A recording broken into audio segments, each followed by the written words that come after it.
अस्सलाम वालेकुम जी, क्या हाल चाल है सब भाइयों का? ठीक ठाक है, उम्मीद करता हूँ सारे खैरियत से होंगे। आज एक वीडियो बनाने लगा हूँ इस टॉपिक के ऊपर। असल में जो मुर्गे कमज़ोर होते हैं ब्रीडिंग के हवाले से, मेरा एक बड़ा मुर्गा काला तीन लिखा है, जिस तरह आप जानते हैं कि वो टांगों से काफ़ी ज़्यादा कमज़ोर है। तो पिछले साल उसका ट्रीटमेंट किया, उसके बाद वो मादियाँ क्रॉस करने के लायक हुआ। वो नुस्खा इससे पहले भी शेयर कर चुका हूँ।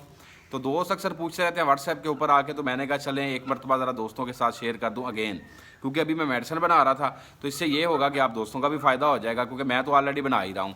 तो जिन दोस्तों ने पहली वीडियो नहीं देखी उनकी इन्फॉर्मेशन में ये भी बात आ जाएगी। ठीक है, मैंने कहा चले कि ये नुस्खा जो है ये लाजमी शेयर। नुस्खा भाई जी क्या है कि असल में सबसे पहले तो मुर्गे की बीमारी को समझना पड़ता है कि परिंदा आपका उसको असल में आर्जा क्या है, उसको वजह क्या है जी। ठीक है, मेरा जो मुर्गा है इसका मैं इशू आपको बता देता हूँ। ये तो बचपन से कमज़ोर था। पंजाबी जिन्होंने कहते हैं ना जमांदरू कमज़ोर, ये इस तरह कमज़ोर था बचपन से। ठीक है, और उसके बाद इसके साथ एक मसला हुआ पिछले सीज़न, ये खुल के दो मुर्गे आपस में तप गए। ये काला मुर्गा और एक और था मेरे पास पीला, तो उससे ये काफ़ी ज़्यादा ख़राबी में चला गया।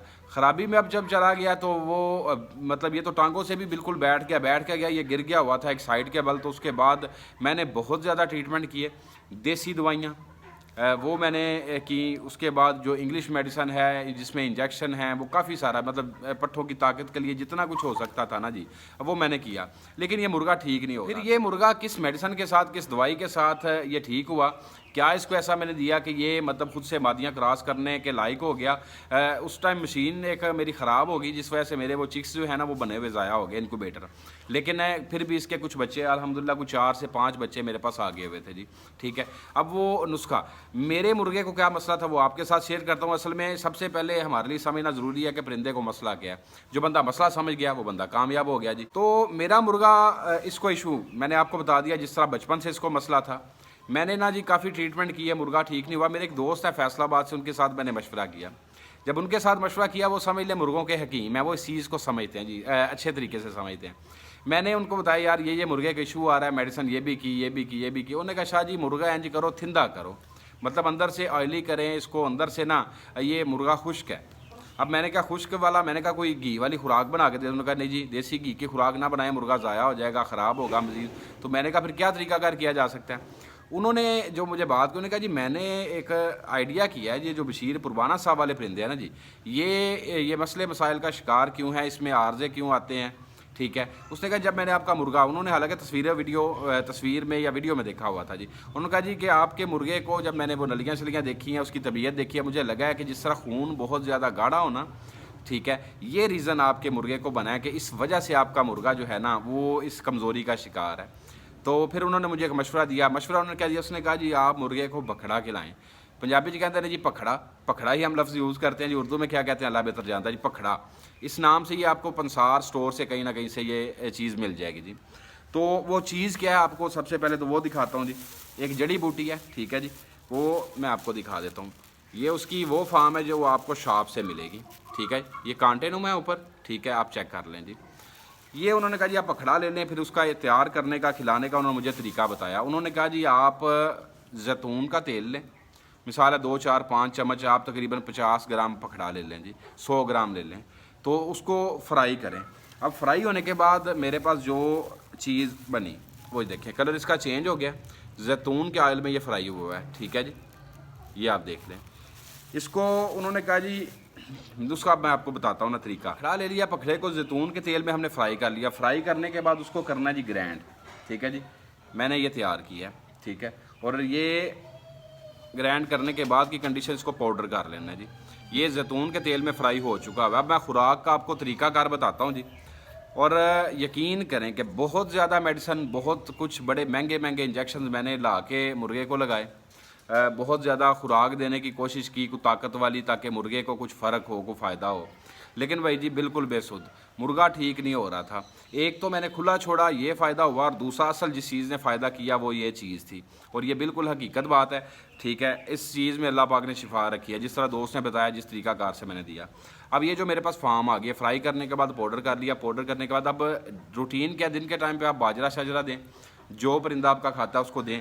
शाम के टाइम पर एक अंडा आपने लेना जी, किसी बर्तन में डाल के अंडे में तकरीबन 1 चम्मच ये डाल के, ठीक है, ये मकदार थोड़ी सी ज़्यादा है, इससे थोड़ी कम कर लेनी है। ठीक है जी, 1 चम्मच पखड़ा ये ग्राइंड हुआ फ्राई हुआ हुआ, ये आपने लेना है, उसके अंदर फेंट लेना है। फेंटने से मुराद जिस तरह हम अंडा फ्राई करते हैं, आमलेट बनाते हैं, आपने फेंट के ना जी 1 चम्मच जैतून का ऑयल पैन में डालना है, उसके ऊपर ये फेंटा हुआ अंडा जिसमें ये पकड़ा मिक्स है, कोई नमक मिर्च कोई ऐसी चीज़ और आपने इजाफी नहीं ऐड करनी। ये आप अच्छे तरीके से फेंट के इसको आप क्या करें जी, फ्राई कर लें। नॉर्मल सा फ्राई करें, ज़्यादा ब्राउन करने की ज़रूरत नहीं, क्योंकि जो जैतून का ऑयल है ना जी, ये फ्राई के लिए कम होता है, ये अमूमन होता है वो मतलब लाइट होता है, ये सैलड वगैरह में इस तरह बंदा इस्तेमाल कर सकता है जी। तो खैर वो अंडा आपने फ्राई करके उतार लेना, उसको ठंडा करें, उसको छोटा छोटा कचरा करें, मतलब कचरा करके आप किसी बर्तन में डाल के मुर्गे के आगे रख दें जी। ये मैंने मेरे ख्याल से लास्ट टाइम तयब एक हफ़्ता तकरीबन, या शायद 5 दिन 4 दिन हमने दिया था जी। चौथे 5वें दिन मुर्गा हमारा मुर्गियाँ क्रॉस करने लग गया था, मुट्ठी जोड़े करवाते थे तो भी, और वो खुद से भी क्रॉस करने लग गया था। ये इतना ज़्यादा फ़ायदा मुझे इस चीज़ ने दिया है, और ये बिल्कुल हकीकत बात है। और उम्मीद है किसी भाई के परिंदे को कोई ऐसा मसला होता है जो नस्ली तौर पे ब्लड ज़्यादा गाढ़ा होने की वजह से कोई ऐसी लचक टांगों से कमज़ोरी को दिखाता है, तो ये फ़ायदा होगा। इसकी एक और मैं आपको बताता हूँ जी। मेरे दादा जी थे वो पंजाबी बंदे सारिਆਂ ਨੂੰ पता है कि पंजाबी असी ਜਿਹੜੇ ना जी वो सर्दियों के पंजीरी बनाने हैं, भांडा, ठीक है जी। तो वो जो पंजीरी हम बनाते थे ना जी, मेरे दादा जी उस पंजीरी के अंदर ये इस चीज़ का इस्तेमाल करते थे। और बड़े बताते हैं कि सुनने में है कि मतलब कमर दर्द के लिए, पट्ठों की कमज़ोरी के लिए ये चीज़ बड़ी फ़ायदेमंद है। मेरे मुर्गे का इशू मैंने आपको बता दिया, किससे फ़ायदा हुआ ये भी बता दिया। उम्मीद है कि कोई भी मुर्गा ब्रीडर जो एजड है, जिसे पट्ठों की कमज़ोरी का इशू है या कोई इस तरह का इशू आ रहा है, वो ये मेडिसन अपने परिंदों को दे सकते हैं। और मैंने जब इसका फ़ायदा देखा था ना जी, तो मेरा इरादा बना कि पट्ठे जो हम संभालते हैं अच्छी जान में हों, मेरे ख्याल से उनको भी थोड़ा, अगर बड़े मुर्गे को हम पूरा अंडा वो खिला रहे हैं ना जी, तो आधा अंडा या उससे कम हम अगर एक पट्ठे को, या 3-4 पट्ठे हैं तो उनको एक ही अंडा फ्राई करके थोड़ा थोड़ा अगर खिला दें, तो ये ज़ाहिर बात है पट्ठों की ताकत के लिए है, तो ये उन जवान जो पट्ठे हैं उनके लिए बड़ा फ़ायदेमंद है।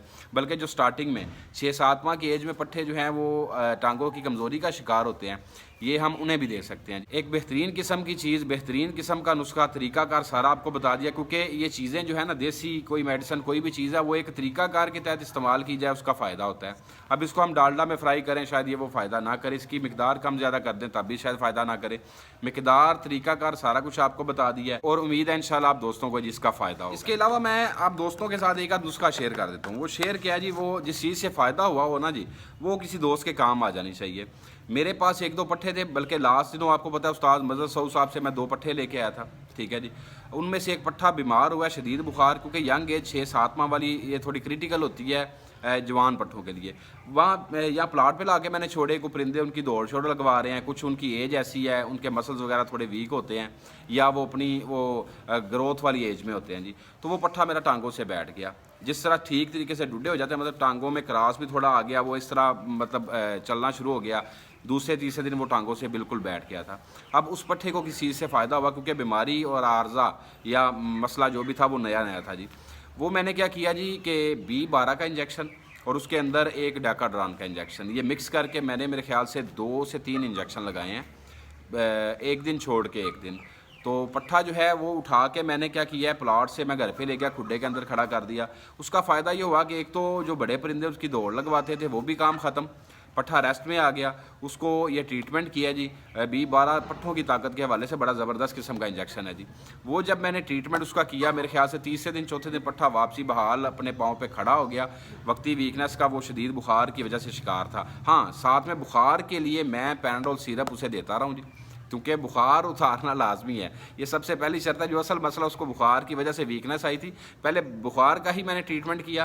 बुखार के साथ ही जैसे ही थोड़ा सा उसका नॉर्मल हुआ, फिर मैंने उसको ये B12 का इंजेक्शन जो डाकाड्रान मिक्स करके लगाया। तो ये इस तरीकाकार से अगर कोई मुर्गा वीकनेस में, टांगों की कमज़ोरी में जाता है, ये 2 चीज़ें आप कर सकते हैं। क्योंकि जो डाकाड्रान है ये स्टीरॉइड्स में आ जाता है, परिंदे को फौरी तौर पर पाँव पे खड़ा करने के लिए ना ये एक बड़ी बेहतरीन चीज़ है, लेकिन B12 के साथ मिक्स करके। तो उम्मीद है जी इस चीज़ से आपको फ़ायदा होगा। तो मुझे इजाज़त दे, नेक्स्ट इंशाल्लाह वीडियो लेके हाजिर होता हूँ। बहुत शुक्रिया जी, अस्सलाम वालेकुम।